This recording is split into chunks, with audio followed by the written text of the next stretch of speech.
buenas noches a todos, bienvenidos a Plan M, noche de viernes, noche de picada con periodistas. En un ratito vamos a estar con 4 colegas, con 4 periodistas, amigos, debatiendo un poquito cómo se viene la segunda semana de diciembre, después de una semana que inauguró diciembre con muchos problemas, pero también con el gobierno de alguna manera mostrando que está apostando hacia el 2015. Cristina, que venía tirando de la cuerda con el tema de impuesto a las ganancias, un reclamo que unificaba a todo el arco sindical, el miércoles pisó el freno. De alguna manera estuvo tironeando, y en un momento en la cumbre de la UIA, la presidenta pisó el freno y concedió finalmente la eliminación del impuesto a las ganancias al medio aguinaldo. Antes que por convicción, por pragmatismo, y no por el paro de Moyano o de Barrio Nuevo, que para la presidenta a esta altura es algo intrascendente y que le suma en la confrontación política. Por el paro del transporte, de gremios que hasta hace muy poquito estuvieron alineados con el kirchnerismo y hoy están ahí en el medio, que no quieren confrontar, pero tienen reclamos muy importantes de sus bases, y el impuesto a las ganancias para los colectiveros de la UTA es fundamental, para los transportistas de media y larga distancia, y también para los ferroviarios, para la fraternidad de Maturano, que habían anunciado un paro general para la semana próxima, la idea de que el país podía quedar nuevamente paralizado, pues son los gremios hoy que deciden si se paraliza o no el país, y sobre todo el guiño hacia los gremios de Moyano, de Antonio Caló, y los gremios alineados con la Casa Rosada, que amenazaban de alguna manera con dejar el redil del oficialismo. Es decir, Antonio Caló, Gerardo Martínez, Ricardo Piñanelli, todos gremios que hoy están jugando fuerte al lado del gobierno, venían coqueteando con la posibilidad de romper con Cristina e irse directamente hacia una CGT unificada en la vereda de enfrente con Hugo Moyano. Bueno, esto de alguna manera Cristina lo abortó. Si muchos preguntan si Cristina tenía la convicción de conceder el tema del aguinaldo y el impuesto a las ganancias, sí, bueno, el gobierno conceptualmente, filosóficamente, ideológicamente, como dijo a principio de semana Capitanich, no cree que sea una medida ni que estimula el consumo, ni que pueda significar la equidad tributaria, ni nada por el estilo.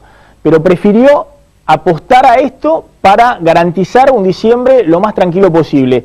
Y un gobierno que retoma la iniciativa con la presidenta, jugando muy fuerte en el Congreso con el Código Procesal Penal y con esta ley para narcodiputados, que es una señal para la oposición, pero también para Daniel Scioli, la presidenta, que de alguna manera quiere ordenar algunas variables de la economía, tranquilizar un poco, aquietar un poco las aguas, bajarle los decibeles al conflicto sindical y ver si puede apostar ella también fuerte en el 2015, que no sea solamente una apuesta que termine capitalizando Daniel Scioli en el oficialismo, sino la presidenta tratando de condicionar a Scioli y viendo si ella misma puede ser una opción electoral en el 2015. Es lo que se debate hoy en la oposición, que se ha puesto en alerta. Empiezan a discutir en la oposición si no es necesario algunos acuerdos para enfrentar a una hipotética boleta que podría tener a Cristina como candidata de una lista nacional de diputados para el Mercosur y a Daniel Scioli como el candidato natural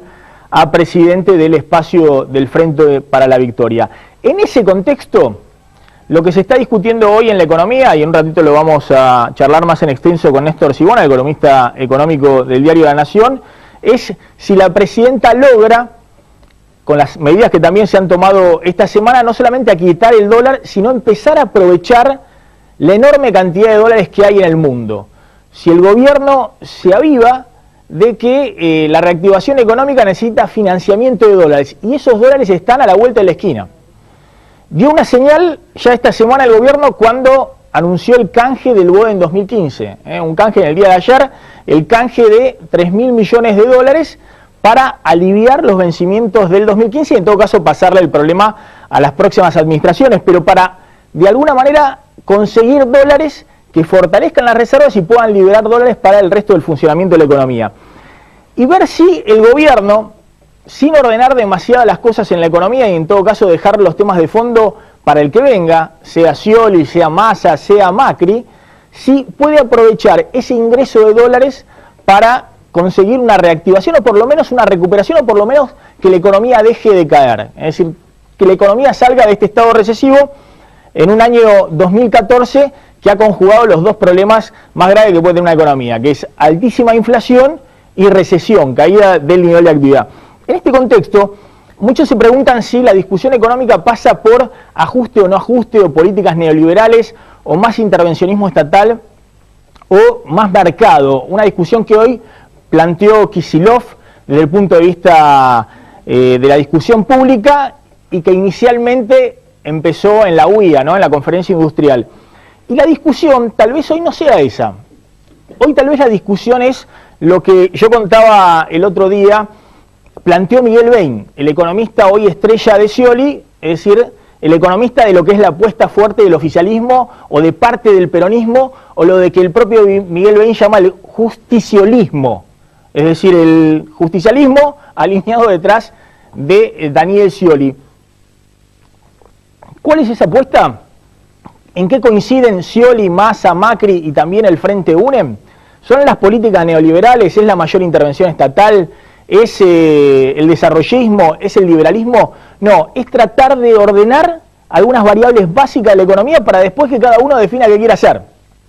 Algunos querrán más liberalismo, otros querrán más desarrollismo, otros querrán más políticas intervencionistas o regulacionistas, pero claramente, como dice Miguel Bain, hoy hay que poner los autitos de la escaléctrica dentro de la pista.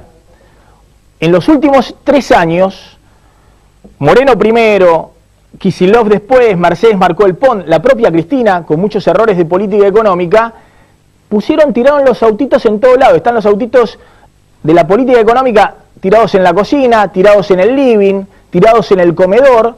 Lo que están proponiendo los referentes económicos de todas las opciones que hoy están visibles según las encuestas para el 2015 es: ¿y si ponemos los autitos del Scalectric dentro de la pista y después vemos cómo juega cada uno? ¿Y qué significa poner los autitos dentro de la pista? Empezar a ponerlos en los rieles a ver si después funcionan de una manera u otra, más rápido, más lento, pero sí funciona. Y significan básicamente que no se puede tener política económica hoy si no haces un plan antiinflacionario. Que no podés tener política económica si no recuperás la moneda, el peso. Y para eso tenés que bajar la inflación, generar expectativas favorables en esta economía y liberar el cepo al dólar. Es decir, Argentina no puede ser el único país junto a Venezuela que funciona en todo el continente americano con cepo al dólar. Y para eso también necesitas volver a las bases del modelo económico de Kirchner o de Labaña en algún momento, recuperar el superávit fiscal, dejar de emitir pesitos que están cada vez más devaluados, recortar una montaña de más de 150.000 millones de pesos de subsidios que se financian con la emisión de pesos para sectores que no le necesitan y que después con el excedente ahorro van y le sacan los dólares a través de la compra de dólar ahorro al Banco Central. Entonces, la discusión económica hoy es cómo hacemos para poner los autitos del Scalectric de nuevo en la pista. Y eso es lo que unifica el discurso económico de toda la oposición y también del candidato oficial, de Scioli. Y esto, que obviamente el kirchnerismo no lo puede hacer en un año que le queda a Cristina ya sobre el final de su gobierno, puede beneficiar a la propia presidenta. ¿Por qué? Porque el gobierno puede jugar con las expectativas de que, aunque no lo pueda hacer Cristina, lo va a hacer el que venga, cualquiera sea el que venga. Entonces, la apuesta oficial es: conseguimos los dólares, se acuerde o no con los fondos buitre, que quede la expectativa de que se negocia, y después de junio que quede la expectativa de que el próximo va a lograr algún tipo de acuerdo y va a lograr volver al mercado de capitales, y mientras tanto salgamos a buscar dólares como sea. Y ahí están en tren de buscar dólares la provincia de Buenos Aires, que va a emitir próximamente 500 millones de dólares a una tasa muy elevada, 12% anual, 3 veces más de lo que le cobran a Bolivia, pero va a conseguir dólares. Ahí está también el propio Kicillof, que esta semana dijo que canjeaba el BOE en 2015 por 3.000 millones de dólares. Eso es más deuda, eso es canjear deuda. Emitir deuda por 3.000 millones de dólares. Y ahí está la posibilidad de que el gobierno, pasando la gorra en los mercados de capitales, consiga los dólares que no tuvo este año y que sumergieron a la economía en la recesión. ¿Será esta la apuesta económica de Cristina? ¿Será que esta expectativa que empiezan a generar los que vienen termine beneficiándola? mira a la presidenta, se dio con los sindicatos kirchneristas, no como Llano, no como Barrio Nuevo, con los sindicatos kirchneristas, pero retomó la iniciativa política y apuesta ahora de nuevo a full al 2015.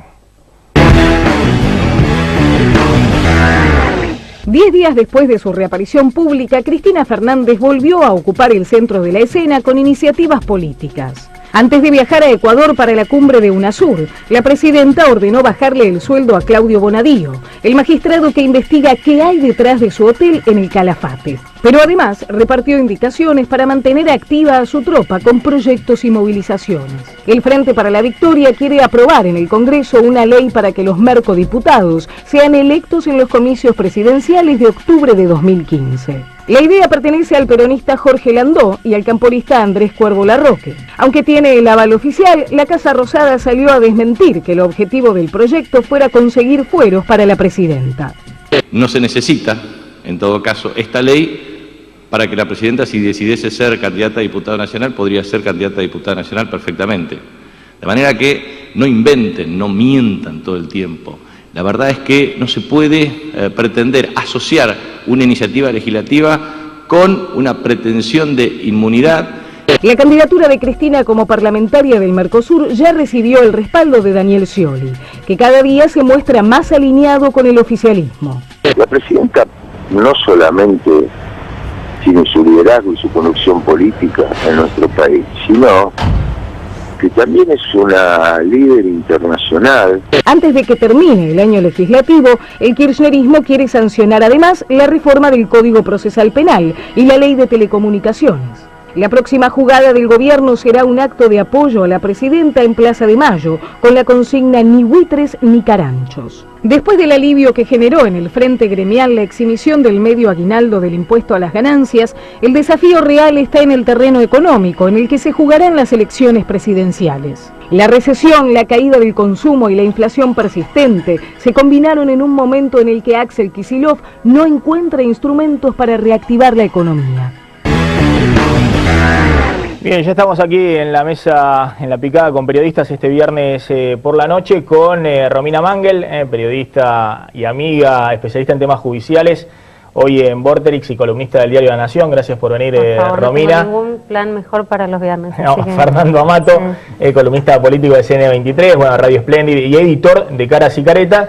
Está con nosotros Paulino Rodríguez, amigo de la casa de Canal 26 y conductor de un programa en Radio Continental, y Néstor Sibona, columnista económico de La Nación. Gracias a todos por venir. A ver, una aclaración que, claro, hacía Romina sobre el informe. Cristina no ordenó bajarle el sueldo a Bonadío. No, le gustaría poder ordenar, digamos, bajarle el sueldo o sancionar a ciertos jueces, pero hay independencia de poderes y lo hace el Consejo de la Magistratura. Fue una decisión que tomó autónomamente Hugo de Pedro y el viceministro de Justicia, Julián Álvarez, que se les ocurrió no, bueno, está bien, digamos, uno puede decir obviamente que esto tiene que ver con el enojo de Cristina y con el malestar que hay contra Claudio Bonadío por estar investigando, pero me parece que se presta la confusión porque muchos no pueden no conocer cuál es la dinámica dentro de la justicia. Imagínate si la presidenta mañana se levanta enculada con determinado juez o con alguna medida y decide sancionar. No se puede. Sanciona en todo caso el Consejo de la Magistratura, que le impuso una sanción disciplinaria con la mayoría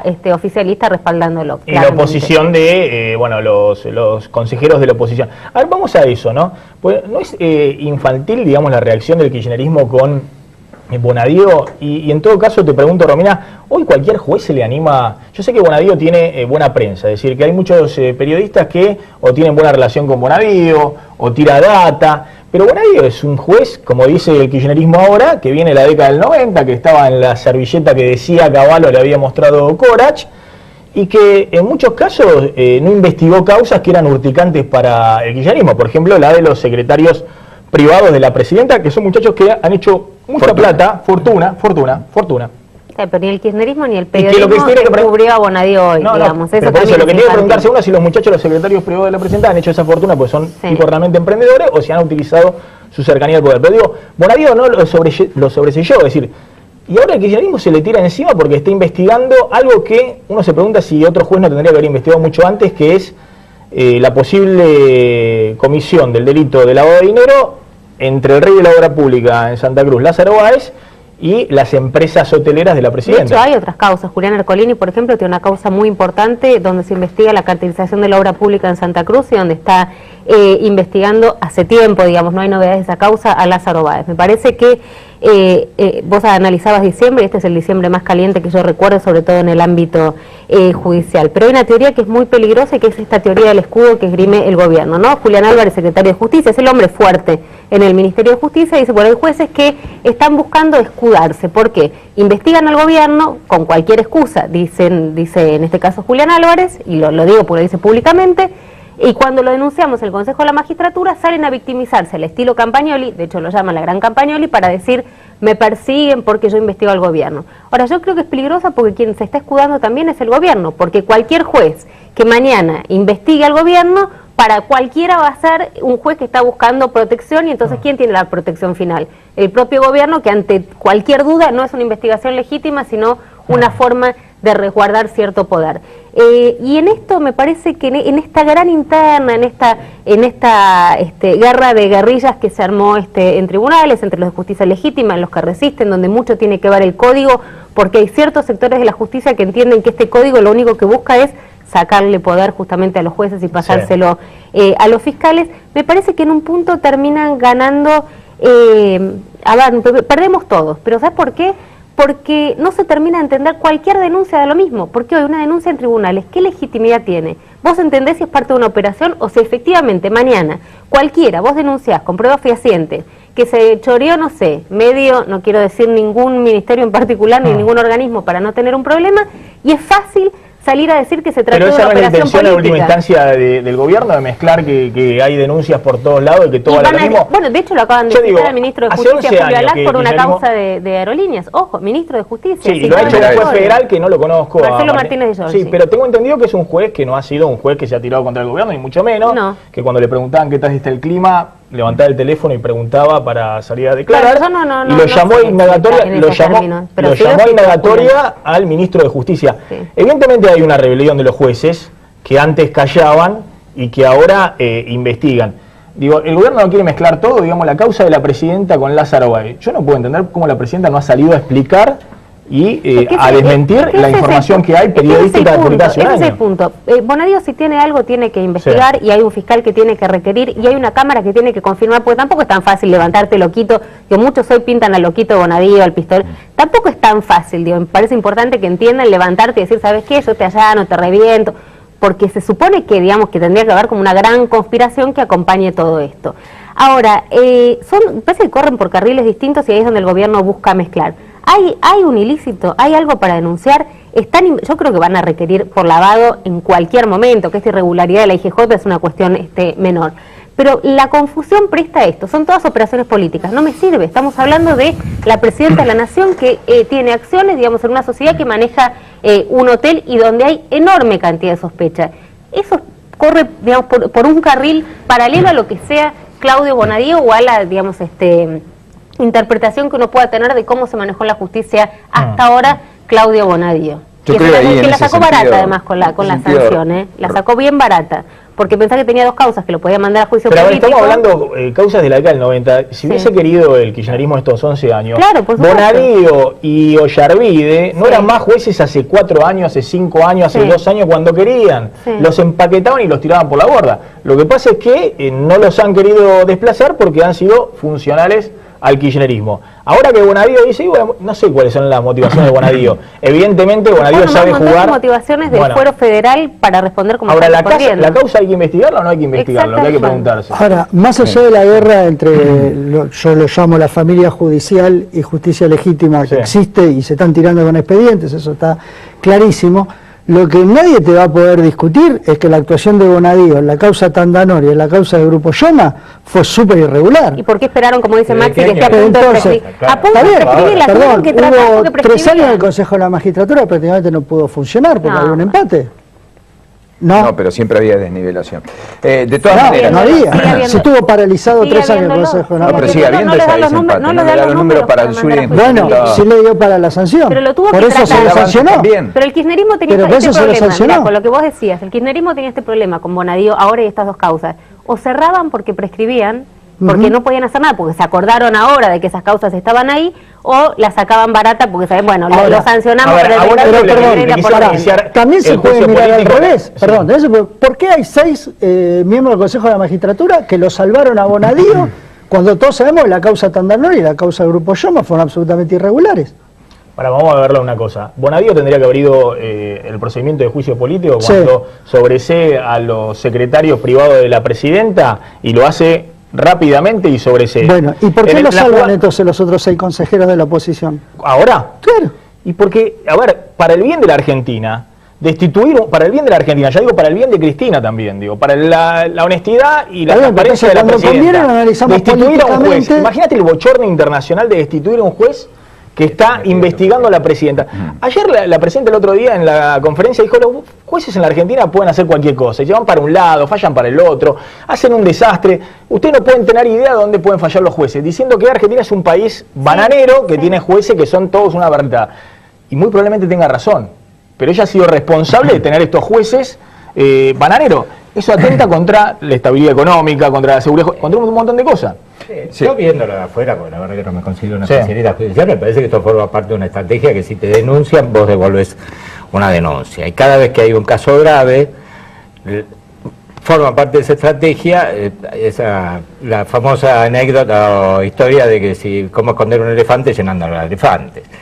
A mí me parece que esta investigación de Bonadío tiene que ver también con la sospecha de que por el lado de los fondos buitre y aquel pedido en la justicia de Nevada pueden aparecer casos raros. De ahí que Echegaray hace un mes reconoció que había un vínculo comercial entre Cristina o la familia Kirchner y Lázaro Báez. Me parece que hay toda una trama alrededor, pero la verdad, yo viéndola de afuera me resulta insólito que justo aparezca estos expedientes que no sé de qué año son, unas semanas después de que Bonadío investiga a la familia presidencial. Yo creo que era muy mal al gobierno, a Cristina, más allá de que pueda salvar esta causa y demás. Imagínate si destituyen al juez que está investigándola. Pero vos me estás contando, a ver, ciencia ficción. Esto estuvo a punto de pasar. Si la reforma judicial que el gobierno intentó, y ahí empezó, digamos, parte del malestar, hubiese funcionado, con mayoría simple lograban destituir a un juez del Consejo de la Magistratura. Bueno. O sea que esto que estás hablando podía haber pasado,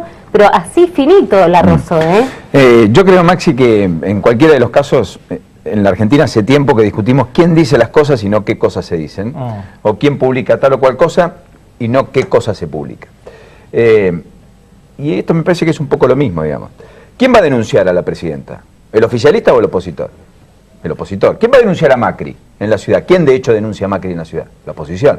¿Quién denuncia a Bonfatti en Santa Fe? La oposición. ¿Quién denuncia de la Sota en Córdoba? Juez. ¿Quién lo va a hacer? Uno propio. Manual. O sea, porque sea un opositor... la democracia. Bueno, claro, efectivamente. Sí. Y está claro. Y no está mal. No me preocupa quién lo haga. Me preocupa que esté denunciando. Y acá, la presidenta nunca aclaró. Los pilotos de Aerolíneas Argentinas, empresa que maneja la presidenta vía indirecta a través de Mariano Recalde, a quien puso. ¿Duermen en los hoteles de la presidenta en Calafate, sí o no? Aerolíneas, que está altamente subsidiada, con plata que la presidenta designa, ¿termina poniéndose plata en su propio bolsillo a partir de estos contratos con Aerolíneas Argentinas? Eso, ¿Sí eso o no? puede ser antiético, pero tal vez no ilegal. Pero es antiético, A mí es me una preocupa demostración profunda, mucho más allá de un botón de muestra de cómo se concibe el poder. Cualquier persona que quiera tener pluritos, que quiera demostrar ejemplaridad, jamás plantearía una circunstancia como esta. Está bien, más grave me parece es ver si es verdad o no lo es. Desde la demostración y desde lo jurídico es menor. Si vos me decís que es importante, cómo se financió, cómo aumentó su patrimonio en 10 por 10, cómo lo multiplicó por 10, cómo lo hizo, con quién, cómo creaba empresas privadas al cobijo del poder público, cómo compró lotes en Calafate a 2,50 pesos o a 7,50 y los vendió de manera eso de nuevo, alta. Podría no ser ético, pero eso tal vez sea legal, eso de los lotes fiscales. Pero está muy bien. El hecho de que un contratista de obra pública pero te pague dando cuenta 14 millones... todo es poco ético. Bueno, pero te digo algo que podría ser ilegal. Pero no sé qué dice Romina. Son dos cosas distintas. Pero yo comparto que son dos cosas distintas. Bueno, pero hay algo que hay delitos que están tipificados. Hay delitos que... Digo, habiendo hecho solo Derecho Constitucional 1, pero lo concibo, estoy el de acuerdo. hecho de que un contratista de obra pública pague 14 millones de pesos por habitaciones en el hotel de la presidenta, en los hoteles de la presidenta, y que esas habitaciones muy probablemente no hayan estado ocupadas, cuando ¿y no pudo pasar el eso con ingreso aerolíneas? del contratista de obra pública, viene de los contratos de Santa Cruz o del gobierno nacional, bueno, eso sí puede configurar. ¿Y Aerolíneas no pudo haber sido así? ¿Aerolíneas pudo haber pagado por habitaciones que no durmió ningún piloto, sí o no? Está bien, acá está Lázaro Báez, me parece, más allá del tema de... Me parece que me falta agregarle a esta discusión que estamos hablando de plata de nosotros, plata que ponemos nosotros como contribuyentes, y la verdad que se maneja alegremente desde el momento que el presupuesto ya es un lugar común que es un dibujo, porque realmente si hubiera un control presupuestario, si no se manejaran aumentos de gasto de miles de millones de dólares por decreto de necesidad de urgencia, tendríamos más cuidado. Por eso esa frontera entre, habiendo una legalidad tan flexible, la ética también está en discusión. Bueno, a ver, en este escenario judicial que yo creo que es complejo, pero que es complejo porque lo saben todos en el poder, el tema este de Lázaro, los hoteles de Cristina, es un tema delicado. Porque Lázaro además tiene 22 millones de dólares en una cuenta indisponible en Suiza por sospechas de lavado de dinero. Lázaro es muy difícil de explicar. Le era muy difícil en la FIP explicarlo a Ricardo Echegaray, que nunca estuvo del todo a gusto viendo las cuentas de Lázaro Báez en Santa Cruz. Entonces, el tema de Lázaro Báez es un tema particularmente sensible. Ahora, en ese escenario que uno dice, bueno, a ver qué pasa en tribunales, tal vez la rebelión de los jueces termina modificando el escenario político. Tal vez los jueces lo único que quieren es negociar, porque los jueces en Argentina no se sabe si simplemente... Mirá el análisis que vos hacés, los jueces nunca dictan justicia. Bueno, es político, es lo que está diciendo él. Yo creo es lo que está diciendo vos. A ver, los jueces miran el qué es lo que pasa. Tampoco Ollarvide poseyendo por enriquecimiento ilícito a la presidenta en 10 minutos, no sé. Ariel Lijo investigando una causa cuando el kirchnerismo tenía poder, y bueno, yo digo, ese juez hay que mirarlo de cerca, porque es un juez que se jugó e investigó. Pero fíjate que es el ejemplo cuando tenían poder. Pero fíjate que ahora, Bonadío investigando cuando ve que hay fecha de vencimiento. Y qué sé yo, no sé. Pero fíjate que es el ejemplo que usa el gobierno justamente para defenderse, digamos, de estos cuestionamientos que uno le hace, que están persiguiendo a los jueces. Cuando investigan te dicen, y Lijo, mirá, Lijo nada más y nada menos que procesó al vicepresidente de la Nación. ¿Qué le pasó al hijo? Nada, te contestan. ¿Lo denunciamos al hijo en magistratura? No. El hijo es el caso testigo que tiene el gobierno cuando quiere argumentar que no hay persecución política a los jueces cuando investigan funcionarios. Bueno, pero por eso, a ver, el hijo fue jugando con los tiempos políticos tampoco. Tampoco no, lo procesó a Vudú cuando Vudú ya era un muerto político. Y ya le habían soltado la mano todos. Pero investigó junto con Rafeca, y así le fue a Rafeca, que voló por los aires, junto con el fiscal Rívolo, que estuvo el otro día acá, y con el procurador Rigui. Pero digo, bueno, este es otro momento político donde los jueces se animan a investigar. Ahora, tal vez eso modifique la realidad política, o tal vez no. Ahora, la realidad política, volvemos a la política, a ver qué estamos viendo desde la realidad política. Cristina muestra pragmatismo esta semana cuando concede el tema de ganancias a regañadiente, pero lo concede, lo deja descolocado Moyano, cierra con Caló, y ahora está pensando en el 2015, a ver cómo arma políticamente en el 2015. Yo creo que siempre pensó en el 2015, uno. Dos, demostró efectivamente habilidad política, se volvió a poner en el centro de la escena. Eso es saludable para la Argentina. Había una ausencia, en cierta manera, de la presidenta en determinadas cuestiones. Yo creo que volvió a escena y de la mejor forma. Después discutimos si está bien, si está mal, si es la decisión acertada, si finalmente es una aspirina y no es la respuesta al problema del impuesto a las ganancias, la decisión que ha tomado. Todo lo que vos quieras, eso es válido. Pero la presidenta volvió al centro de la escena y el gobierno retoma iniciativa, que por otra parte nunca perdió. La persona más importante políticamente de Argentina es la presidenta, y casi todo gira en torno y al compás de la presidenta. La presidenta se equivoca más cadena nacional, más dedo acusador, más soberbia, crece la oposición. La presidenta toma decisiones de andarivel, libera ciertas cosas, se acerca a sectores de la clase media influyentes, naturalmente, como en cualquier sociedad, y efectivamente allí aparece un kirchnerismo un poco más floreciente, o en todo caso más aire para los candidatos propios. Y yo creo que la presidenta está jugando a eso, está midiendo de la mejor forma. Hay un problema, la presidenta, creo a mi gusto, a diferencia de Néstor Kirchner, tiene una administración económica mucho más endeble y consideraciones mucho más yo diría, más limitadas. La presidenta no administró Río Gallegos, la presidenta no administró la provincia de Santa Cruz, la presidenta efectivamente siempre fue una extraordinaria parlamentaria en todo caso y muy buena oradora. no tuvo administración de su hogar, de la cosa pública, y eso es un elemento que Kirchner siempre tuvo presente. Con la libreta del verdulero, del almacenero, como decían algunos, para ningunearlo, etcétera, sabía que entraban 10 y había que gastar 9.50, sabía que tenía que tener un superávit comercial, que había que cuidar los dólares. Creo que el cepo jamás hubiera tomado como decisión Néstor Kirchner hacerlo, que el corralito es algo que tiro por la borda un poder, etcétera. La Presidenta, yo creo que hoy no está tal vez recostada sobre los mejores consejeros y probablemente allí esté cometiendo más errores de la cuenta, pero no es políticamente el error que uno pueda asimilarle a la Presidenta. Creo que tiene una lucidez que todavía la centra claramente en el escenario. Fernando. Sí, yo quería agregar al tema del centro del escenario, me parece que la Presidenta en esta semana, creo que un poco con fortuna, porque se dieron un par de situaciones como el Foro de Convergencia Empresarial, encontró otro enemigo. El kirchnerismo le gusta encontrar enemigos que lo potencien, y creo que en el establishment encontró un enemigo que lo potencia y que también la puso a ella en el centro del escenario. ¿A quién? Y el establishment, con el Foro de Convergencia Económica, Massa, Macri, Wiener, todos a tomar nota a que la gente de Techín le dijera menos Estado, más mercado. Entonces, porque vos decís, bueno, el 2015 todos iguales. No son todos iguales, es menos Estado y más mercado. Eso es lo que se viene. Entonces, a veces la Presidenta, contrastando con eso, también se pone en el centro del escenario. No, nosotros somos más Estado, somos más... pensar en la gente y no pensar tanto en el mercado. Entonces ahí logró un buen enemigo, creo yo, que es parte de la táctica. Y también creo que además de sumarse al centro de la escena, como decía Paulino, me parece que también ahí la oposición también le ayudó mucho antes de esta semana, con lo de Carrió, con lo de Macri, con lo de Massa. Sí, eso fue la semana anterior. Por eso te digo, eso le sumó también, porque ¿qué ve? O yo pienso que ve parte de la sociedad, una presidenta en el centro de la escena tomando decisiones importantes en varios sentidos, con una visión de Estado, y por otro lado una oposición que se están matando todos sin encontrar un rumbo, bueno, digamos, la ¿no? visión de Estado, cuanto menos es discutible, pero está bien, pero... No, bueno. Nada, te iba a decir, la diferencia de recursos es enorme entre lo que se puede mostrar hoy el gobierno a través de todos sus medios y todo el despliegue de medidas y lo que puede hacer la oposición, sin defender a la oposición, que me parece ¿En qué que sentido? hasta ahora en exhibirse, mostrarse ante la opinión pública.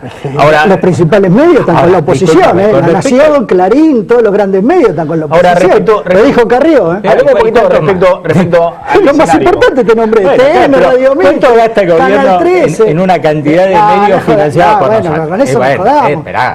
Los grandes, que somos periodistas, no podemos negar que los grandes medios... Pero, a ver, Fernando, Carrió dijo que trabajan para más. A ver si coincidimos, no importa dónde van los medios. Lo que importa es qué pasa en la realidad. Pero imagínate, pero Menem ganó en su momento con todos los medios en contra. Cristina ganó en el 2011 con el 54%, con más medios en contra de los que tenía ahora. ¿Qué dijo Perón? Entonces, lo que importa es la realidad. Y volvamos a la realidad, volvamos al tema económico de la realidad. Yo cuando planteo, por esta metáfora me pareció muy creativa de Miguel Bain, que es el hombre que le lleva el equipo económico a Scioli, le lleva economista toda la semana, arman el equipo, Scioli ya tiene su equipo en la provincia, y dice, pero vos podés hacer más Estado, y ellos quieren hacer más Estado, supuestamente, más cerca del kirchnerismo, a diferencia de Massa y Macri, que son los malos. Bueno, pero a ver, ¿qué dicen? Esta economía... Cualquiera te va a decir poner los autitos arriba del Escalectric. Te digo concretamente, vos no podés hacer política económica y decir que tenés Estado cuando tenés 35 o 40% de inflación, cuando tenés 150.000 millones de emisión monetaria, esto Kirchner lo sabía. Devaluaste desde que en los últimos 2 años el dólar oficial estaba en 4, ahora está en 8,50, subió más del 100%, el dólar paralelo te subió más del 200%, es decir, pulverizaste la moneda. Tenés déficit fiscal, tenés emisión monetaria, tenés una economía que son los libritos de la ortodoxia económica. Pero no es el del kirchnerismo. No, son los resultados. ¿Por qué es lo que está ocurriendo? El modelo no es la economía no crece. Sí, eso es el modelo. Lo que hoy te dice Kicillof es que la emisión no genera inflación. Pero, a ver, y esta es eso lo dijo desde siempre. Pero bueno, por eso. Ahora, son distintas concepciones económicas. Pero no tenemos inflación. Hoy la discusión en la Argentina, si tenemos 25 o 40% de inflación. Agarrar todos los países, no agarremos el primer mundo, América Latina, promedio de inflación, todos los países, sacando a Venezuela, 5,4. ¿Y nosotros en qué mundo ¿Y estamos? qué? ¿Y a Latinoamérica se rige por un solo parámetro económico? No, pero te digo la inflación, pero vamos a la inversión. Digo, y la crisis es regional, no de Argentina. Brasil tiene 6,5% de inflación anual. Y por eso casi... Se acabaron de decir que Dilma era un desastre y no sabía gobernar. Está bien, pero pará, ¿qué hizo ahora Dilma? resulta que... ¿Qué hizo Dilma? Vamos a discutir los desequilibrios. A ver, no de la vamos a economía. discutir sobre lo obvio, no vamos a discutir quién tiene inflación, porque no vamos a discutir sobre lo que pasa en Argentina, si Argentina tiene recesión o no, si tiene inflación o no, si tiene déficit fiscal o no, si tiene emisión. No discutamos sobre lo obvio. Pero más o Discutamos menos, para adelante. perdóname, porque acá me parece que hay un conflicto. Sí. Vos lo das por sentado, pero se para el ministro de Economía y dice, ¿de dónde sacaron que hay 40% de inflación? Y bueno, más o menos, discutimos sobre lo obvio, pero hay un discurso oficial muy fuerte que te sigue negando lo que vos considerás. Pero lo tiene que hacer, qué sé yo. ¿Pero qué haces? Como es la loco estrategia del que sigue kirchnerismo. que sigue hablando. Sí, es la estrategia del kirchnerismo. Tomá la inflación, no la del gobierno de la ciudad, que es oficial, 39%. No te lo estoy preguntando yo, te estoy diciendo Sí, que uno no hay tiene que que dejar fuera del escenario Y ya no hay que prestar atención no. a lo que dice Kicillof, perdió la capacidad de generar expectativa en base a lo que dice. Ahora hay que ver lo que hace. ¿Y qué es lo que hace? Yo creo que esta situación, cambios, esta situación deja un Estado muy débil. Este es un Estado que, yo lo llamé el plan entregamos todo, es un Estado que viva del vamos por todo, entregamos todo, que hizo una ley de hidrocarburos desesperado por dólares, que es una uvita para las petroleras, que hizo una ley de telecomunicaciones, que es una uvita para las telefónicas, que hizo un acuerdo con la cerealera, que es una uvita para las 5... Una uvita significa que es un regalito. Anzuelo. Un regalito. Gancho. A todas les dio la rentabilidad necesaria. Sí, bueno. De rodilla. No en el estilo, obviamente, no con el discurso que tenía Dromi cuando estaba verdaderamente de rodilla, pero en otro estilo entregó todo. Es decir, por la desesperación de los dólares. Vos das cosas por supuestas. ¿Qué entregó? ¿Qué es lo que entregó? Bueno, la ley de hidrocarburos. ¿Qué tiene de entrega la ley? Mira, vos renovás el subsuelo. Sí, eso te lo puedo explicar. Damos cosas por supuestas. El petróleo no convencional lo podés explotar con solo teniendo un área arriba de esa. Y te lo prorrogan por 35 años, sin licitación. Es una ley demasiado pro empresa. Es fantástico para atraer inversiones. Pero ¿sabes por qué pasa esto? No es para nada competitivo eso. Es para no, pero ¿por qué pasa los que esto? están que inviertan más. ¿Pero por qué pasa esto? Y encima cayó el petróleo. Porque como el Estado está con una economía muy desordenada y tiene un costo financiero muy grande para conseguir dólares afuera y demás, negocia en el peor momento. Este no era el momento para negociar con las petroleras. Vos tenías que negociar con las petroleras cuando estás fuerte, no cuando estás débil. O sea, no cuando, es para el cuando la tenía Repsol. Estaba haciendo política ficción. No, para nada. Cuando estaba fuerte, ya pasó. Negociaste con Repsol. La Secretaría de Energía y el Ministerio de Planificación son los mismos. Claro, sí. Probablemente ese es el Estado, no la propiedad de IPF. Pero, no, él dice había que negociar con las petroleras de afuera cuando estaba fuerte. Cuando estaba fuerte, estaba Repsol, no estaba. No, cuando estaba fuerte se le entregaste. No, cuando estaba fuerte en el 2007 se le entregaste a Eskenazi, que era una forma de entrar Kirchner con Repsol a la coconducción de la empresa. Ahí sí. Ahí estás fuerte en el 2007. Lo mismo que si querés hacer una reforma financiera para que Argentina sea el único país, no sea el único país que no graba la renta financiera en Latinoamérica. Eso tenía que hacer cuando estaba fuerte, no vas a grabar ahora la renta financiera, está desesperado por los dólares. Fíjate lo que vos dijiste. Pero bueno, es un Estado débil, es un Estado que ha perdido los instrumentos. Pero fíjate que en este ejemplo que estás dando y que conocen ustedes mucho mejor que yo, le estás dando, digamos, la posibilidad a la oposición, en este caso al PRO, de correr al gobierno por izquierda, digamos, al gobierno más progresista de la historia, correrlo por izquierda justamente por no tener un gravamen sobre la renta financiera. Digo, la verdad que deja como márgenes extraños. Sí, entonces eso es más que nada una cuestión moral, porque la verdad que por el volumen de depósito que tiene en Argentina, un impuesto, por ejemplo, a los depósitos plazofijos, lo único que te va a hacer es recaudar una miseria. ¿Está bien? Es por una cuestión de equidad tributaria. Es una cuestión de equidad tributaria. Es decir, el tipo que va a comprar un sachet de leche paga IVA y el que tiene... O el colectivero le descuentan ganancia y el que gana $1 millón en el sistema financiero. Eso es lo que hay que ordenar en la Argentina, no es una discusión de Estado o mercado. En realidad, y ojo, y esta discusión partió de una base falsa, porque lo que dijo ese directivo de Techín, Luis Bendaza, fue tener todo el mercado que sea posible y todo el Estado que sea necesario, no es decir una cosa o la otra, como lo planteó después Débora George. Y me parece que conviene, porque ahora la verdad es que son discusiones abstractas esas, porque ¿qué Estado queremos? Guillermo Moreno dando órdenes por teléfono y las empresas decían, ¿y dónde está el decreto de resultados? Ah, no, lo dijo Moreno. Eso es lo anecdótico. Eso lo tuvimos hace un año. El fondo de la cuestión es la política, los modelos. ¿Por qué crees que la Argentina... Eso es anecdótico si Moreno llama, o si es autoritario. Pero marcó la política económica, ¿cómo va a ser? Pero marcó la política económica, no es que llamó por teléfono. Sentó las bases de una política económica, la dinámica que él tuvo para instrumentar lo otro es anecdótico. Ahora, el problema es que la Argentina tiene un nivel de inversión con respecto al Producto Bruto que no le deja crecer a tasa china, como tuvo en su momento, donde se dio ese círculo virtuoso. ¿Y por qué? Porque el punto de partida fue bárbaro para Néstor Kirchner. Todo el trabajo sucio lo hizo entre Rodríguez Sá con el DEFOR, Duhalde, Reme y Labaña. Néstor encontró con el criterio que marcaba recién Paulino, una economía que era mucho más fácil de manejar, pero el criterio es de un intendente o gobernador: tengo que tener plata para pagar los sueldos, si no me alcanza, corro peligro.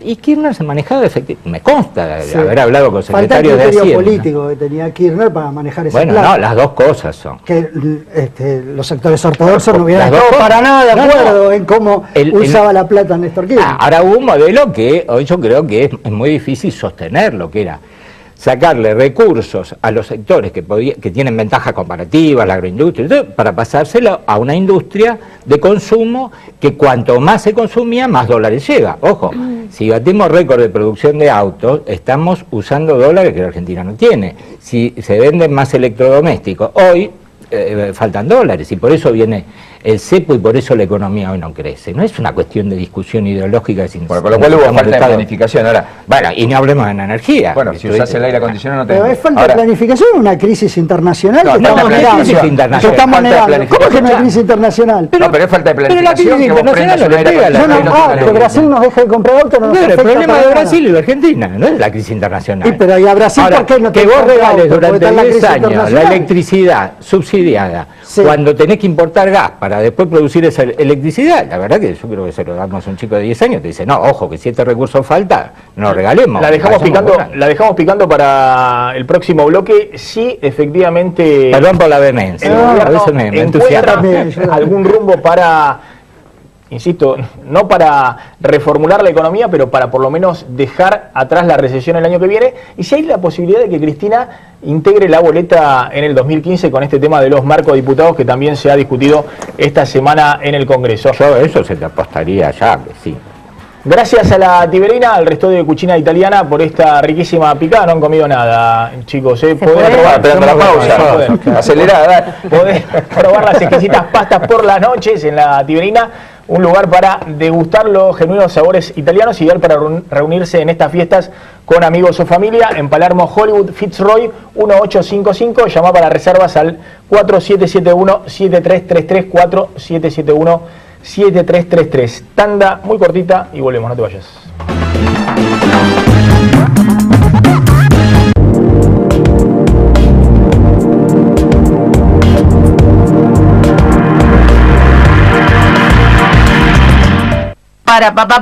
¡No! Solo Serenito sabe la vainillosidad de la vainilla. ¿De dónde sacaste eso? De la suricata, la poeta. ¡Oh, vainilla! ¿Cuál es tu vainillosidad? ¡Decídmelo! ¡Wow! ¡La amo! Llegó el nuevo Serenito Vainilla con una textura más cremosa. ¡Nuevo Serenito! ¡Está que explota! La nueva línea de papel Tempo Premium te asegura una calidad superior en tus impresiones. Su alta blancura, lisura y opacidad brinda más definición, más color y nitidez en todo tipo de impresos. Disponible en diversos gramajes de resmas, resmitas, hojas y bobinas. El mejor papel da la mejor impresión. Tempo Premium, un papel para exigentes. ¿Todos los días vas a desayunar esto? ¡Qué pesado! Me parece que el pesado sos vos. ¿Probaste con Casangrén? Ahora con Casangrén pueden tener un desayuno más rico y liviano porque tiene un 50% menos de grasa y está hecho con leche La Serenísima. Desayunos más ricos y livianos. Aprovecha tus desayunos livianos con Casangrén. Rinde 50 tostadas por pote. Nuevo Ray Max mata cucarachas y arañas sin olor. La fórmula rápida y efectiva contra las cucarachas y los huevos que transportan. ¡No! ¡Estamos en la B! Ray Max mata cucarachas y arañas sin olor. La marca contra cucarachas más vendida del mundo. Los mata bien muertos. Protege a tu familia. Para que en estas fiestas la mesa de los argentinos esté completa, llega Precios Cuidados Navideños. Encontrarás en todos los supermercados la canasta de productos típicos que compartimos en las fiestas a precios cuidados. Pan dulce, sidra, budín, maní con chocolate, turrones y garrapiñadas de primeras marcas por 43 pesos con 50. Los conseguís en los super e hipermercados adheridos al programa, los supermercados regionales, chinos, los almacenes y pequeños comercios también tienen su canasta navideña a precios cuidados. Además, podés encontrar muchas otras variedades de productos para que disfrutes junto a tu familia. Podés consultar artículos, precios y comercios adheridos en www.precioscuidados.gov.ar. Precios Cuidados, otro motivo para celebrar en estas fiestas. www.precioscuidados.gov.ar. Consultas y reclamos 0800-666-1518. Tenemos patria. Presidencia de la Nación.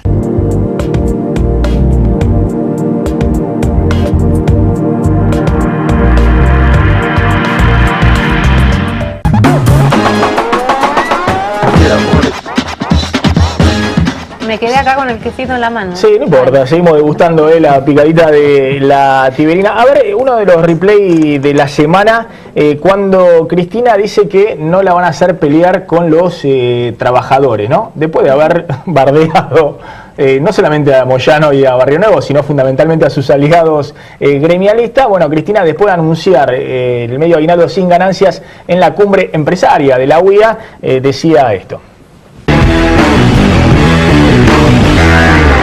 Repican todo el día desde algún medio, como queriéndonos enfrentarnos con los trabajadores, a nosotros, a este gobierno, con los trabajadores.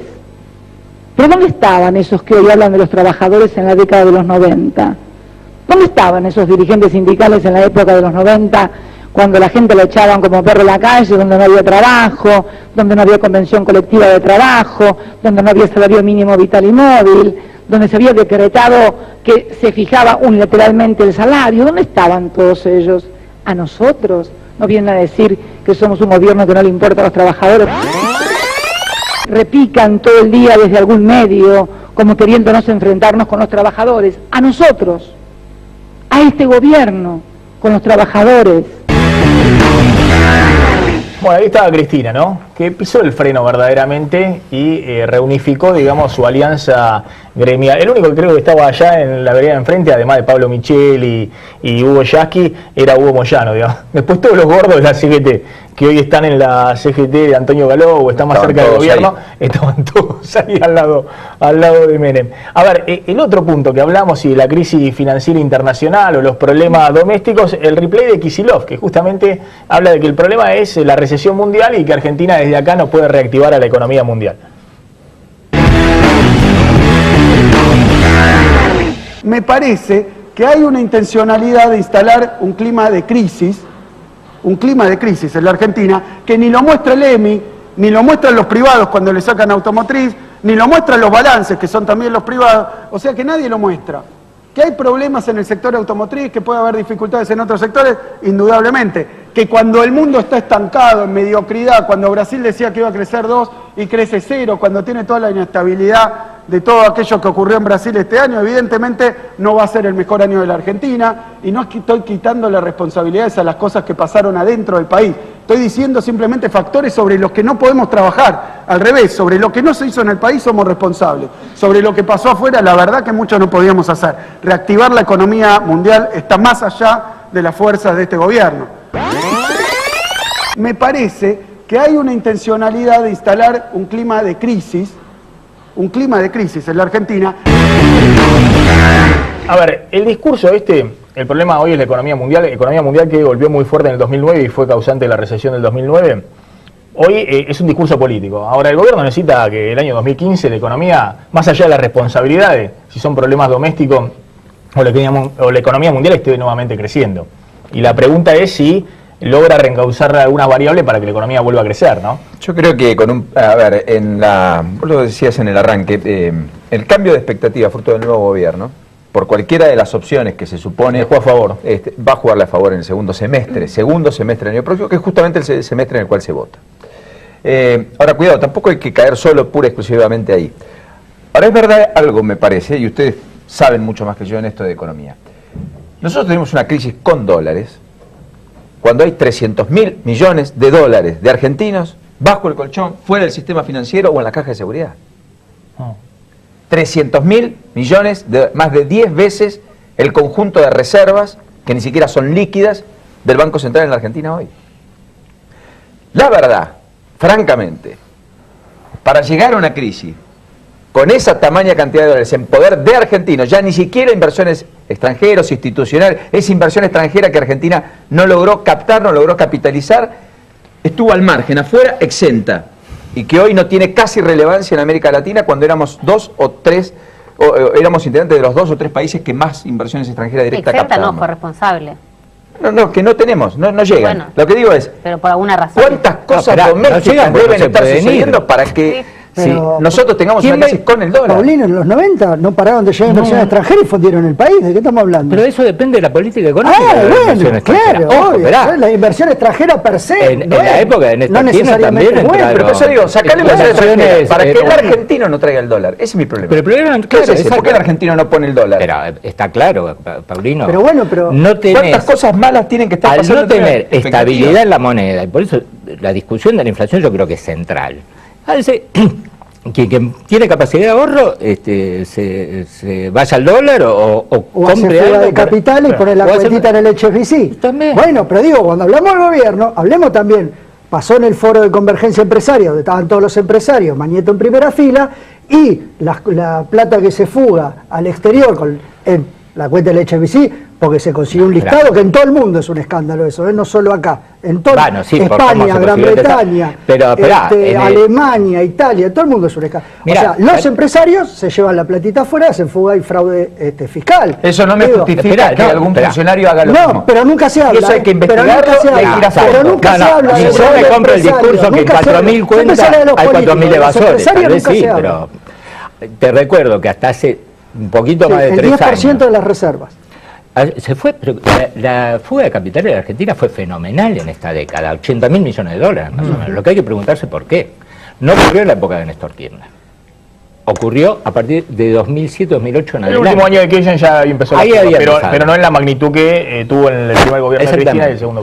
Y así que me parece que un país no capta inversiones extranjeras si vos por una disposición del Banco Central decís no puede remitir utilidad al exterior, que van a invertir acá. ¿Pero a vos te parece mal eso? Por supuesto. Si vos pones un kiosco, nunca en el país con ese sistema. Pero bueno, tampoco en el país. Escúchame, si esa empresa que invierte hace negocio, ¿no reinvertiría? No, a ver, de a uno. Vamos por partes, sí. A ver, la diferencia de esta década respecto a la década pasada, por eso avanzamos un casillero por lo menos, es que la década pasada todos los capitales que venían eran básicamente capitales financieros y también inversiones, y se fueron por la cuenta financiera, exactamente cuando estaba claro que el 1 a 1 no se sostenía. Esta década vinieron capitales generados, dólares generados por la cuenta comercial, es decir, Argentina ha tenido un boom que no ha tenido en toda su historia económica a partir de lo que es el boom de la soja y el boom de las exportaciones agroindustriales, y así como llegaron 80.000 millones de dólares genuinos, dólares verdaderos, generados, que es algo inédito, obviamente también tiene que ver con la soja a $500, que no había en el pasado, pero también la expansión de la frontera agrícola y demás, se fueron por la ventanilla financiera. No se ha generado la confianza para que esos dólares que ingresaron se inviertan en el país y no es confianza tampoco. O sea, los empresarios se quieren llevar la plata y maximizar ganancias. Pero si la ganancian acá no le puede dar confianza. Si tuviesen la posibilidad de ganarla acá, no la ganarían. Bien pedo. Bueno, bien loco. Bueno. El empresario quiere ganar guita y llevársela afuera. Chicos, ¿dónde estamos? ¿En qué país viven ustedes? No, yo disculpame, no coincido. Yo la verdad que la rentabilidad que hay en Argentina no hay en otra parte del mundo. La rentabilidad que hay en Argentina no hay en otra. Si los empresarios pudieran tener inversiones acá y la rentabilidad, y aparte no son solamente los empresarios, lo que se llevaron, es decir, los chacareros que hicieron el boom de la construcción, el boom de la construcción en Rosario, en Córdoba, en el Gran Buenos Aires y demás, llegó un momento que ni siquiera hicieron el boom de la construcción, se lo llevaron al colchón o se la llevaron al exterior y demás. O la tienen en es decir, en algún momento no es que Argentina tiene los peores empresarios del mundo. Dicho sea de paso, si tuviéramos 24% de inflación, como dice Kicillof, tendríamos los mejores empresarios del mundo, los más generosos, porque tienen 24% de inflación. Los empresarios que teníamos cuando la inflación era del 6 en el 2005. Tenemos los empresarios igual de malos o igual de buenos que el resto de Latinoamérica. Pero no es una cuestión de confianza. Vamos a darle confianza y le van a dar a la gente y van a distribuir. Esa es la teoría del vaso. Y hasta el 2007, porque no había fuga de capitales, se había reconstituido el valor de la moneda. Porque hasta el 2007 ¿Y cuál es el punto de inflexión? El INDEC. Cuando se empezó a desconfiar del índice de inflación, ahí se llevó la plata afuera. Pero por supuesto, vos vas a invertir en un bono ajustable por inflación con un gobierno que te falsifica el índice. Te la cambié de lugar, no sé si te la Eso también es una inversión financiera, tampoco sirve. Pero lo que pasa estamos hablando de inversión productiva. Vos estás entendiendo confianza desde el punto de vista romántico y sentimental. Y no estamos hablando de esa mirada del empresariado, sino de poder justamente maximizar las ganancias. Si lo puede hacer acá y no lo hace, es porque evidentemente el escenario no le genera confianza. Pero no confianza de, ay, cómo me gusta lo que están y qué bien me cae, sino realmente confianza. Riesgo, ganancia, riesgo, rentabilidad. Bueno, fíjate cómo tuvimos que crear confianza para Chevron, haciendo un contrato con cláusulas secretas. Un traje a medida de una empresa del imperio, objetada, en Ecuador con proceso judicial abierto, con multas extraordinarias. Que una multinacional como cualquiera. Pero digo, en el discurso nacional y popular, sin embargo, digamos, es la lógica. Y yo creo que nadie está pensando que Vaca Muerta no tenga que tener contratos específicos para un buen desarrollo. Es el mismo gobierno el que hace esto. Ahí se necesita... Que hecho en manos de Menem sería absolutamente repudiable, sería casi lógico. El neoliberal aliado a las corporaciones... No tiene ni comparación con lo que hizo Menem. Menem le entregaba la empresa, Menem le daba YPF. Mirá, Kirchner le dio la empresa que nace a podársela a un amigo sin plata, que lo dijeron antes, sin plata. Después se la restatizó YPF, lo negoció en un dinero X, después de decir que le iban a tener que pagar a la Argentina, lo dijo un ministro, por el pasivo. Nunca lo dijo. Sí, lo dijo. Había un pasivo ambiental que había que sí, pero no dijo que no iba a poner un peso. Y desapareció. Nunca dijo eso. Dijo que por ahí quizás ni siquiera tengamos que ponernos... Y se pagaron en vez de 15.000 millones de dólares, 5.000 millones de dólares. 11.000 punta a punta. Me dejan hacer la pregunta clave. La Argentina, si quiere desarrollar Vaca Muerta, y ojalá que el precio del petróleo no esté en este nivel, sino más alto, para que sea atractivo, necesita invertir 20.000 millones de dólares anuales. ¿De dónde salen? 20.000 millones. O sea, en 10 años, que se supone que ahí podés volver, necesitas 200.000 millones de dólares. Necesitas inversión. ¿Hay generación de capital local en Argentina? No. Eso? No hay. Entonces, necesitas inversión extranjera. No en esta área. Están todas las cuentas de HSBC. Pero estamos hablando de la... por eso estamos hablando de la inversión extranjera, no se discute eso. Pero si vos le ponés época cambiaria, no le dejás repartir utilidades, cosas que se van a remover en la Argentina. Eso es una cuestión de tiempo. No pero escúchame, hasta el 2011, que se puso el cepo cambiario, hubo récord de transferencia de utilidades y vivienda al exterior. Es decir, lo que se transfirió en la década kirchnerista entre el 2003 y el 2011 fue más de lo que transfirieron en utilidades y dividendos las multinacionales en la década menemista. Y eso que en aquella época era el 1-1 y acá era el 3-1 o el 4-1. Yo lo escribí en el libro y demás. Hubo super ganancias y super remesa de utilidades y dividendos. Tal vez el gobierno tendría que haber planificado un poco mejor. En las multinacionales hay políticas oficiales que pueden significar vos remití utilidades pero reinvertí una parte. Es decir, el gobierno pasó de la IVA a la PEPA, yo escribí un capítulo que decía se la llevaron en container, porque el gobierno no tuvo ninguna planificación de la remesa de utilidades y dividendos. Y un día pasó de permitir todo a cero. Por el cepo al dólar, porque estaban desesperados. Pero es lo mismo que pasó con el sector energético. Pasaron de la permisión total a cero porque Kicillof le dijo, che, ¿sabés que debido y demás te afanaron el sector energético? Entonces, por la borda debido y vamos para el otro lado. Pero bueno, falta de planificación. Para el año que viene, y si Cristina va en la boleta, ¿por qué hay tanto miedo en la oposición? ¿Por qué la oposición ahora está viendo a ver cómo hace para enfrentar a Cristina 2015? Aparte lo del tiene un problema enorme, digamos, y me parece que independientemente de Cristina y si va o no en la boleta y la discusión que se puede dar en el ámbito parlamentario, la oposición tiene un problema que resolver y que evidentemente no está pudiendo, y hay una cuestión de tiempos que le cuesta también no imponer cuál es el candidato que hoy es el candidato de la confusión, el de la oposición. Yo creo que este es un tiempo que va ganando el oficialismo y por eso no se lo nota tampoco tan preocupado, ¿no? Yo pienso, bueno, ¿por qué no tienen cierto margen más allá de las pasos? ¿Por qué no termina de confiar en Scioli, que es una cuestión, ¿no?, que siempre está dando vuelta? ¿Por qué no termina de ungir como el candidato? Tienen tiempo, porque mientras tanto, mientras la oposición esté en esta situación de desconcierto en la que se encuentran, y planteando políticas muy extrañas, vuelvo a mi área de competencia, casi por una deformación, pero capricho de no te voto una vacante en la Corte.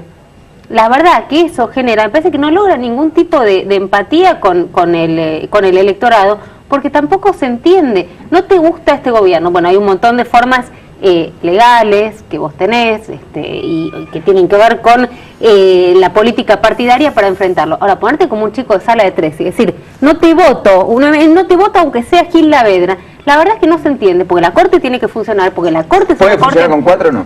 Pero no es una cuestión de que puede o no puede. Entonces es la política. No es una cuestión, la oposición toma una decisión política, así como el gobierno toma una decisión política. La Corte para la Democracia, que todos apoyaron y festejaron, tiene 5 miembros. Sí. Ahora, con esta renuncia es una Corte de 5 miembros. Bien. ¿Qué quiere decir no te voto? Porque no tengo ganas, porque este gobierno no puede. La Corte puede funcionar, no es el hecho de que pueda funcionar mal, de manera coyuntural. Yo quiero una Corte en un país donde estamos pidiendo, además por la independencia de poderes, en un año tan particular, yo quiero una Corte con 5 miembros, no que esté funcionando y tenga que llamar a concurso. Está claro que el gobierno va a ir con un proyecto de ampliación de la Corte pronto. Ahora, más allá de todo eso, para llevarlo a 7 o a 9 o lo que sea, no importa.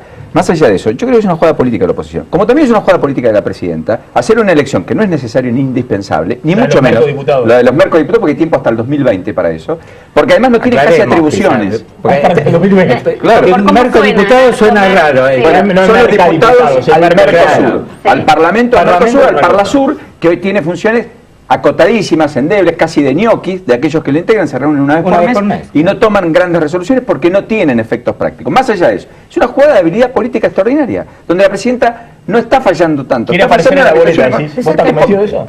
No solo quiere, porque va a ir, primero que va a encabezarla, segundo va a estar en todo el país. Va a estar en La Rioja, en Jujuy, en Ushuaia, en La Quiaca, porque es distrito único. en la unidad diplomática y fuera parlamentaria. Sí, inmunidad diplomática y fuera puede ir de candidata a diputada. Podría ser candidata a diputada, digamos, una estrategia electoral. Es una estrategia electoral. Porque es más electoral ponerla en la boleta, algo que lo decía el Congreso internamente, en función de la cantidad de diputados de cada bloque, mandaban los no, puede ser, como se elige hoy es así, pero puede ser por el voto, porque Paraguay elige por el voto popular, por ejemplo, si mal no tengo entendido. Claro, ahora el mismo día de la elección. No, por eso, pero, bueno, ahí está la habilidad política. Pero insisto, esto es lo mismo que los jueces de la Corte. Rige para uno y para el otro. Esa es habilidad política. No, pero vos en el caso de la Corte dejás un año en mal funcionamiento la Corte. Y en el caso del Parlamento del Mercosur confundís a la gente poniendo a la presidenta en todo el país como cualquier otro. Hay que hacerlo, pero hay tiempo hasta el 2020. No puedes hacer divorciado. Pero vos mismo estás diciendo que hoy en día, digamos, el funcionamiento de este Parlamento, la verdad que no tiene ningún impacto real. No puedes compararlo con la Corte. Hay una responsabilidad republicana que tiene la oposición y obviamente el oficialismo, pero sobre todo la oposición de integrarla. ¿Con 4 miembros puede funcionar? No, mal. ¿Por qué mal? Te explico por qué mal. Porque tienen que llamar, por ejemplo, a un conjuez para un hecho, a un conjuez para otro si tienen que desempatar. ¿Y para qué están los conjueces? No genera doctrina. Vos no tenés doctrina de una corte conformada. Sí, yo pienso que no podés invocar seguridad jurídica y por otro lado no cumplir con una ley. Aparte, eso me parece incoherente. Yo comparto, pero digo, ahora, entiendo eso, claro, pero bueno, pero es que estamos planteando todo en términos de lucha política. Pero mientras nosotros discutimos, podríamos ponernos de acuerdo en alguna cosa para mejorar el país, no ver quién gana la pulseada. Te digo a nivel de sociedad. Pero mientras nosotros discutimos estrategia política del gobierno, estrategia económica del gobierno, el 22 de diciembre en el despacho del juez Rodríguez se juntan Carrió y Massa a ver si Massa es narcotraficante. Esa es la oposición. Y bueno, ese es el nivel de oposición. Bueno, antes a una indagatoria tiene que ir el ministro Alac. No sé, por ejemplo, yo... También pasa... Pero lo que te quiero decir es que la estrategia política de la oposición... Eso creo que es clave. Eso que él dijo creo que es clave y es uno de los grandes problemas. Que cuestiones que antes se resolvían, digamos, en el ámbito de la política, hoy se judicializan. Y ese es el fracaso de la política. Y yo me pregunto cuánto le llega a la gente común que tiene un problema y necesita que le juzguen un caso, le atiendan y de pronto... fíjate los jubilados que se están muriendo sin poder cobrar la pensión. No es tanto la judicialización de la política, si no vamos a creer que puede haber Vudú 2015, que puede haber Lázaro 2015. Hay algunos casos que hay que investigarlos, aunque sean estos jueces, hay que investigarlo con estos jueces. Pero las judicializaciones... Y si no son estos jueces, tendrán que investigarlo en el 2016 otros jueces. Porque si no, da la sensación de que llega al Poder Ejecutivo, pasó en la década menemista, pasó en la década kirchnerista, hace lo que quiere. No, está claro, Maxi. Yo cuando digo es descriptivo... Y que en todo caso van a rendir cuenta... En buena medida creo que hay una cosa. Hace lo que quiere. Recién ahora se está juzgando Gostanián, que tendremos que explicarle, digamos, a la mitad de tu audiencia quién es Gostanián, te lo dejo a vos. Este fenómeno de que somos un país donde la corrupción ha calado muy hondo en todas las esferas y en todos los poderes. Casi aceptado si la economía funciona. Y ese es el gran problema. Gracias, colegas, estuvo picante el debate de esta noche. Les dejo una chombita de Rever Pass para que se lleven de regalo. Rever Pass, que ahora que hace tanto calor, viene muy bien. Y franquicias de la mano de Horacio Agulla, continuando así la fuerte identidad de la marca con el rugby. Y a partir de ahora podés realizar tu compra desde la tienda online de Rever Pass en www.reverpass.com. Ya está llegando Willy Cohen con el timón de la economía, tanda cortita, y nos despedimos.